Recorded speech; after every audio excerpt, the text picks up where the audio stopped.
Hola, bienvenidos a este nuevo capítulo de Mente y Piel de nuestro podcast en Sirenés. Mi nombre es Natalie Portilla, soy la CEO y dermatóloga de Sirenés, un centro en el que estamos firmemente convencidos y cada vez más de que la piel habla lo que la mente no es capaz de decir. Y hoy vamos a hablar de cuando la piel no solamente es un escenario del estrés y de la ansiedad que podamos estar sufriendo, sino que es la manifestación pura de trastornos o de desórdenes emocionales muchísimo más profundos. ¿Cierto, Mafe? Exacto. Bienvenidos nuevamente. Mi nombre es María Fernanda Moná, psicóloga clínica, y en el episodio de hoy vamos a estar tocando un tema que muchos de nosotros catalogamos como malos hábitos, y es esa tricotilomanía, onicofagia y las autolesiones.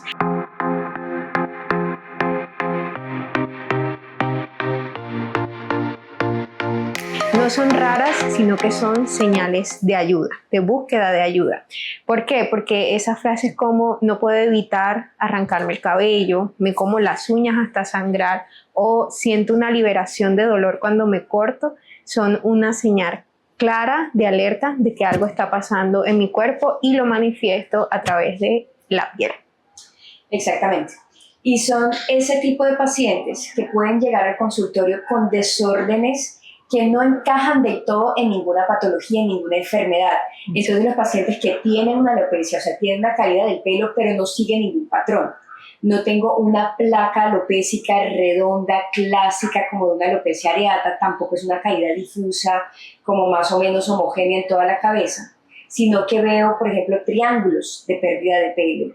Veo unos pelos más cortos, unos pelos más largos. Veo uñas que me da dolor verlas a mí porque están que sangran. O puedo tener lesiones como muy lineales, en sitios a veces bastante visibles, que no encajan tampoco con una herida de que me caí. Y entonces uno empieza a indagar a ese paciente y muchas veces se sorprende con lo que escucha de respuestas de los pacientes. Uno dice, este paciente me estará pidiendo ayuda a gritos sin gritar. Entonces, nosotros entendemos esto como conductas de regulación emocional que claramente son desadaptativas, porque la persona al no poder regular lo que siente, al de pronto no poder encontrar una forma saludable o adaptativa de expresar esas emociones, lo hace a través de estas conductas que le permiten liberar o descargar esta ansiedad, pero que claramente le están afectando y no permiten que las emociones tengan alguna resolución saludable, sino que perpetúan el ciclo vicioso. Sí, son esas condiciones en las que la piel no es la que está fallando, sino la mente es la que nos está fallando. Y esto lo podemos ver porque ya la piel deja de ser un órgano pasivo, no es el que me expresa que estoy ansioso porque me salieron un par de granos, sino que muy por el contrario se vuelve esa vía de escape, de liberación de todas esas emociones reprimidas que puede llegar a tener el paciente. Tú lo has dicho, esa palabra me encanta, es una vía de liberación porque liberan esa sensación de descarga emocional y generan un cierto grado de placer que camufla otros síntomas emocionales y que genera que la persona lo asocie con una sensación de bienestar, aunque sea momentánea, que cuando hay síntomas emocionales muy profundos, pues claramente es una salida a la que pueden acceder, pero que no les va a funcionar en un largo plazo. Entonces, ¿te parece, Nati, si las vamos definiendo una a una para que luego toquemos más al detalle cómo podríamos ayudarlas? Claro que sí. Empecemos entonces con la tricotilomanía, que es, pues, por lo que yo veo en el consultorio y por lo que dicen las estadísticas, la más frecuente. Entonces, la tricotilomanía es un desorden en el cual el paciente se va a arrancar el pelo de manera consciente o no consciente. Y nosotros lo vamos a ver en el consultorio por varias características. La primera que ya mencioné antes es que no sigue ningún patrón de ninguna alopecia clásica. Sí. La segunda es que va a tener pelos de distintas longitudes, porque claramente el paciente no puede arrancarse todos los pelos de raíz ni todos al mismo nivel, entonces va a tener unos pelos más largos, unos pelos más cortos. Pero otra de las cosas características es que esa pérdida de pelo la vamos a encontrar en las zonas contrarias a la mano dominante. Okay. o zonas muy cercanas a la mano dominante y casi siempre como en un patrón triangular. Entonces me voy a arrancar el pelo desde aquí atrás, me voy a arrancar el pelo desde aquí arriba, pero como no voy calculando, en una zona me quedará más fácil hacerlo aquí en este punto y en otras alcanzo a tocarme más ancho, entonces por eso hago esas formas de triángulo. La otra característica bastante frecuente, sobre todo cuando los examinamos con el dermatoscopio digital, porque de pronto a la vista no se observa claramente, es que vamos a encontrar heridas en el cuero cabelludo. Yo puedo encontrar sangrado activo, puedo encontrar costras, a veces incluso infecciones, porque de tanto manipularse, como las uñas no siempre están limpias, pues se van sobreinfectando esas heridas. Claro. Entonces, desde psicología entendemos esto como un trastorno del control de los impulsos, en donde la persona realmente no puede evitar dejar de hacerlo y se convierte, como hablábamos ahorita, en una vía de escape emocional. El hacerlo le genera una sensación de liberación de estrés o de ansiedad y se vuelve un hábito silencioso que, si te das cuenta, por ejemplo, tus pacientes no se dieron cuenta en el momento en el que llegaron a hacerse toda esta herida un poco más grande, sino que fue algo progresivo, ¿cierto? Porque es un hábito que se va camuflando y que muchas veces se puede ver como que la persona está concentrada, lo hace por costumbre, pero lo que decimos, realmente está escondiendo una mezcla de emociones y sensaciones no resueltas a las cuales hay que prestarles atención. A mí realmente pues me preocupa mucho cuando veo a estos pacientes. En medicina nosotros usamos distractores para ocultar el dolor físico. Entonces, por ejemplo, yo sé que si hago presión en una zona, el paciente va a sentir menos dolor si le estoy poniendo una inyección. En esto, ¿qué tan grave tiene que ser el dolor emocional que están sintiendo para preferir un dolor físico tan alto como el de irse arrancando el pelo e irse haciendo heridas, ¿no, Mafe? Que está relacionado también con los otros dos trastornos o signos que vamos a hablar, y es comerse las uñas. El comerse las uñas es un componente psicológico bastante notorio porque no solamente se asocia a un trastorno diagnosticado, sino que puede ser un signo de muchos otros síntomas que están camuflados en otros diagnósticos. Si te das cuenta, las personas se comen las uñas a veces por nervios, por ansiedad, por temor, porque piensan que están haciendo mal o porque están a la expectativa de algo, pero no estamos hablando de este hábito que a veces es inocente o que lo hicimos sin darnos cuenta y que puede ser ocasional, sino que ya cuando llega a ser repetitivo, al punto de que yo me genero dolor, al punto de que mis uñas sangran y realmente me cuesta dejar de hacerlo, aunque alguien me quite la mano o me interrumpa, ya allí quiere decir que es algo que yo hago de forma no premeditada, de forma no consciente, y está llevándome a usarlo como una forma de enfrentar lo que realmente no quiero hacer. Cuando nosotros nos comemos las uñas excesivamente, nuestra mente está trabajando al mismo tiempo y está teniendo muchos pensamientos ansiosos. Esta es una forma en la que yo conecto con ese dolor y muchas veces trato de evitar o evadir eso que está pasando internamente. Desde el punto de vista dermatológico, ¿cómo lo tratas tú o lo notas desde el consulta? A ver, la onicofagia es una cosa bastante evidente porque es algo que no se puede ocultar. O sea, el paciente mientras está hablando, mientras pone las manos, claro, pues uno va dándose cuenta de hasta dónde le llega la uña.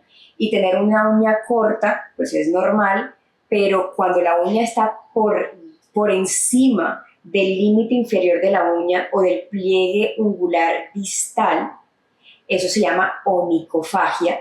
Si el motivo por el cual lo tengo tan corto es porque me las estoy comiendo. Y comerse no significa tragárselas, es hasta qué punto yo voy a destruir la uña a pesar de que eso me genera un defecto estético y a pesar de que eso me produce dolor. ¿Listo? Entonces hay onicofagias leves en las cuales pues es como llegué al límite, y luego hay onicofagias severas en las que los pacientes pueden tener la mitad de la uña consumida. Y también los pliegues laterales, o sea, empiezan con los cueritos también, entonces ves todo el dedo cómo se deforma por ese mal hábito o ese trastorno que están teniendo, porque al final del día es un trastorno, no es solamente un mal hábito. Exacto. Una cosa que a mí siempre me llama la atención o que me dice tengo que revisar las uñas de este paciente es el paciente que oculta las manos cuando está hablando. porque lo natural de una conversación es mover las manos. Pero si el paciente siempre está así, el paciente siempre está con las manos metidas en algún lugar, yo digo, vamos a revisar las uñas a ver qué tienen las uñas. Okay. Bueno, un trastorno que cuando uno lo ve en consulta es más evidente que la onicofagia o menos normalizado que la onicofagia, porque la onicofagia de todos los trastornos es el que más se normaliza, el que dice como, sí, yo cuando estoy nervioso también me como las uñas. Podemos llegar a decir todo el mundo lo hace. Casi todo el mundo lo hace, ¿cierto? Pero ojo, ¿hasta dónde lo hago? Incluso los que lo hacen poquito, ¿por qué lo hacen? Uh-huh. ¿Por qué lo hacen? Porque hay otras maneras de liberar el estrés o otras maneras de canalizar los nervios. Sí, de canalizar los nervios, exactamente. Este trastorno son las autolesiones, madre. Autolesiones es literalmente el paciente que busca un encendedor, se quema, busca un cuchillo, se corta, o él mismo con la uña se empieza a hacer heridas. Uh-huh. Digamos que siempre hay la duda de el paciente que se hace esas heridas en lugares visibles, como por ejemplo en las muñecas, estará tratando de llamar la atención, ¿sí? Porque no se lo hizo en un sitio no visible. Pero para mí, cualquiera de las dos manifestaciones son signos de alarma clarísimos de que ese paciente necesita atención. Atención médica, atención de su entorno, atención y no normalización de esa conducta. Sí, es que le gusta llamar la atención. Sí, es que es histriónico, está.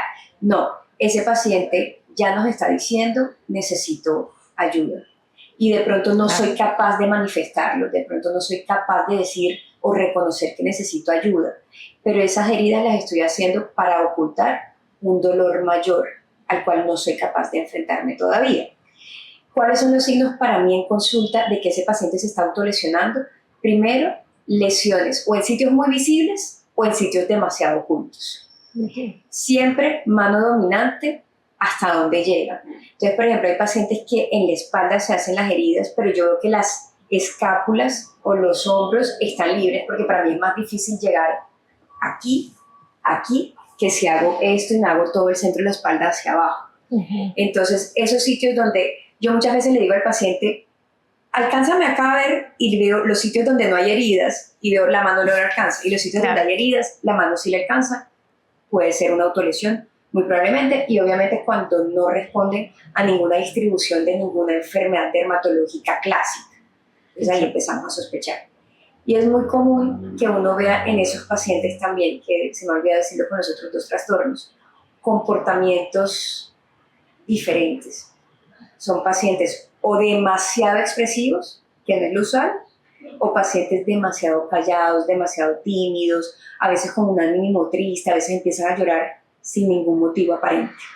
Excelente. Gracias por hacernos esa aclaración, porque de hecho cuando pensamos en autolesiones se nos viene enseguida la imagen de las cicatrices acá en las muñecas, pero ya sabemos que no son únicamente en estos sitios y que muchas veces no son solamente cortes, sino también eso, quemaduras, son lesiones incluso de pellizcos, de descamación de la piel que me provoco yo mismo. Y sabes que algo que asocian mucho las personas es que estas autolesiones son intentos de suicidio, pero realmente más que decir que estoy tratando de quitarme la vida, muchas personas lo hacen como una forma de liberación o de, digamos, búsqueda del dolor. ¿Qué pasa con este dolor? Que se asocia con una forma de mantenerme aquí en el momento presente o de mantenerme, digamos, como hacerme sacarme o salirme un momento de mi mente. ¿Por qué? Porque muchas veces llegan a sentir y a experimentar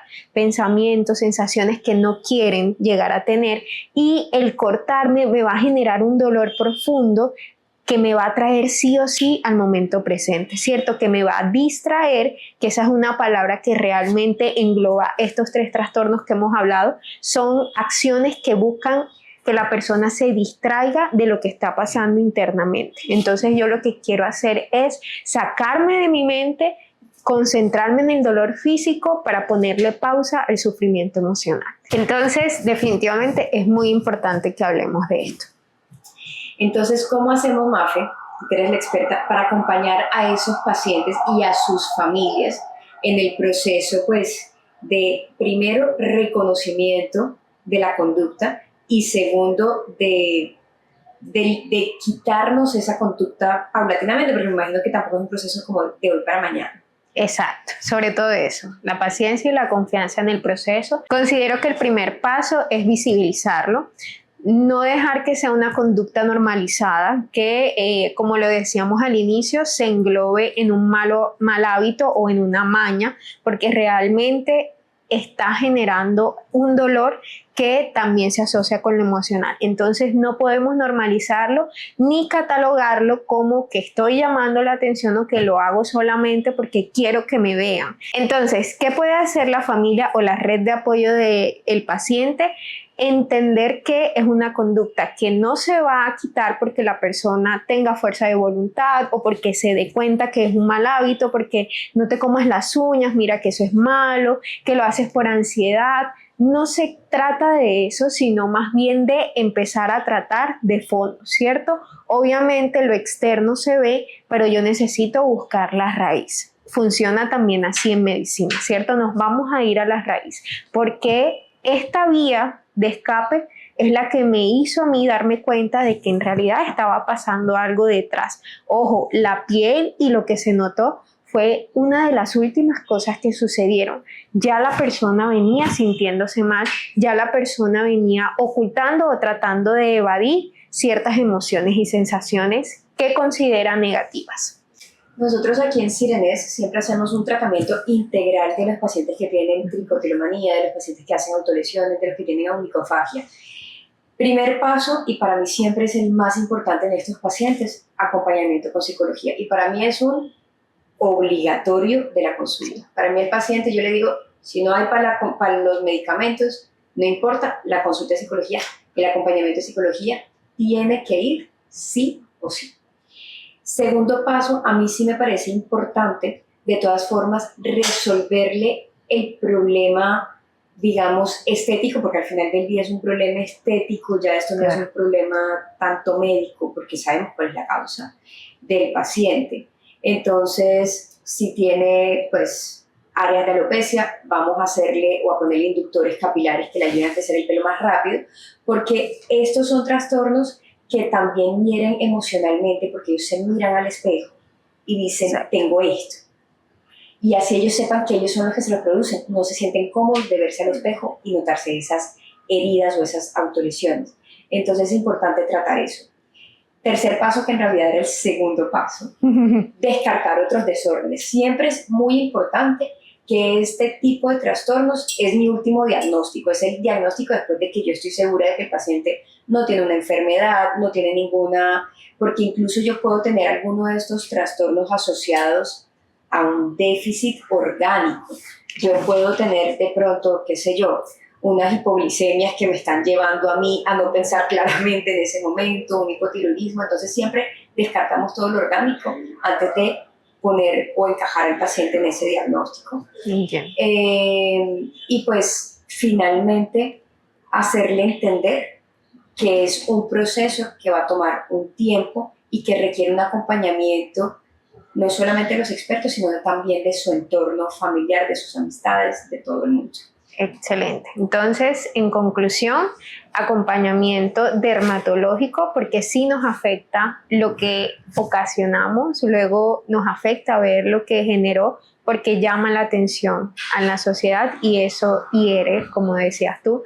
Acompañamiento dermatológico y sí o sí terapia, tal vez para la persona, pero tal vez probablemente también para el núcleo familiar. Entonces, vamos ahora con otra sección que nos gusta mucho a las dos, que son las preguntas rápidas. Perfecto, mi querida María Fernanda. Entonces, preguntas rápidas, hoy sin filtro y bien claras, así de concisas. ¿Listo? Bueno, hacerse autolesiones, o sea, hacerse heridas, ¿es una forma de manipular a los demás? No, pero sí es una forma de buscar ayuda, de llamar la atención porque la necesito. Esta pregunta que yo sé que a muchos de los que nos escuchan le va a servir. puede haber consecuencias a largo plazo por comerse las uñas o jalarse el cabello.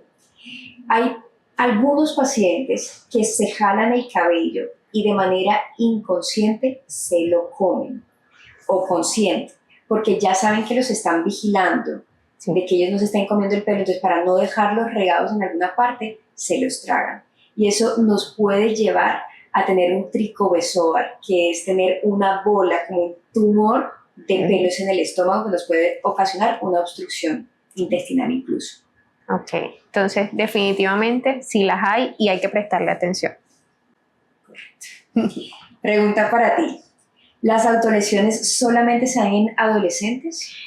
Es un mito porque es la etapa en la que, digamos, exploramos todas estas emociones y se ven a veces como un carrusel, ¿cierto? Están arriba, están abajo, pero de hecho los adultos también pueden llegar a autolesionarse. Ok, perfecto. Te tengo otra pregunta. ¿Una persona que se autolesiona debería ocultar eso del resto de la población? Más que ocultarlo, es, como decíamos ahorita, una señal de alerta. Debe ser visible para él, debe ser visible para los demás y puede ser el primer paso para búsqueda de ayuda.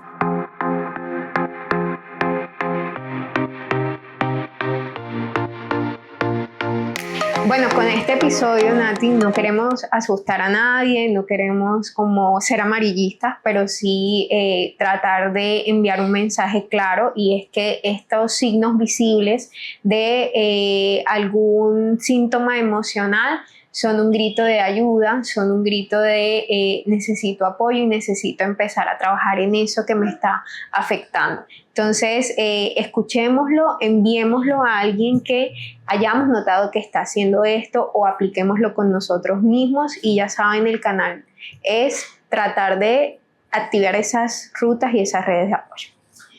Es muy importante que sepas, si estás teniendo este tipo de conductas, que no estás solo, que aquí en Sirenés también estamos para apoyarte, que no necesitas ocultarlo, que estamos aquí y es un proceso. Si tal vez necesitas que nosotros seamos esa puerta con tu entorno para poder manifestar lo que estás sintiendo, este es el lugar para ti. Tenemos tratamientos totalmente integrales, ya hemos tratado varios casos de estos y estamos seguros de que podemos ser esa ayuda que tú necesitas. Entonces, si estás viendo este video y crees que tú mismo necesitas escucharlo o tal vez quieres que alguien más lo escuche para que tú recibas ayuda, compártelo por Instagram, compártelo por YouTube, compártelo por Spotify o por cualquier otro canal que veas que nos puede ayudar a compartir este mensaje. Gracias, nos vemos en el próximo capítulo. Arrivederci.